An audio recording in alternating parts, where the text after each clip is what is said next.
যদি কোনো সময় তোমার ফোনের স্পিকারে জল, ময়লা বা পানি ঢুকে যায় বা স্পিকার ড্যামেজ হয়ে যাওয়ার মতো সম্ভাবনা চলে আসে, তাহলে কিভাবে সেই জল, ময়লা বা পানিকে বের করবে বা সেটাকে ঠিক করবে? তার জন্য কি করতে হবে না, সবার প্রথমে আমাদের ফোনের যে গুগল অপশান আছে সেই গুগল অপশানকে ওপেন করতে হবে। তো এখান থেকে কিন্তু আমি দেখাবো কোনো রকমের অ্যাপ্লিকেশানকে ডাউনলোড করতে হবে না। এখান থেকেই কিন্তু তোমরা চাইলে একদম ফ্রিতে তোমার ফোনের স্পিকারে যে জল, ময়লা বা পানি ঢুকে আছে সেটাকে বের করবে। তার জন্য এখানে সার্চ করতে হবে গুগলে এসে যে ফিক্স মাই স্পিকার বলে সার্চ করতে হবে, ঠিক আছে? তো দেখো সবার প্রথমে চলে আসছে ফিক্স মাই স্পিকার।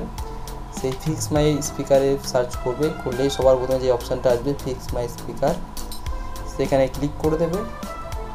দেখো এখানে ক্লিক করে দিলাম।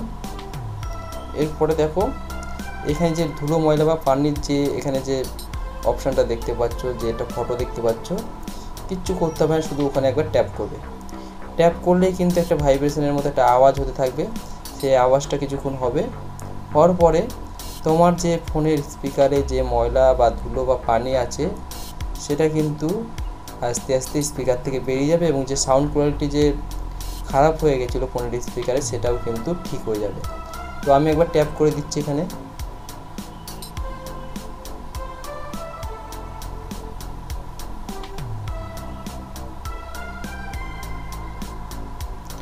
তো এখানে কিন্তু একটা স্পিকারে আওয়াজ হচ্ছিল। তো এরকমভাবে কিন্তু স্পিকারে যদি কোনো ধুলো, ময়লা বা পানি থাকে তাহলে সেটা কিন্তু পেয়ে যাবে খুব সহজে। তো এরকমভাবে কিন্তু কোনো রকমের অ্যাপ্লিকেশানকে ডাউনলোড না করে নিজেদের ফোনের স্পিকারকে সুরক্ষিত রাখতে পারবে।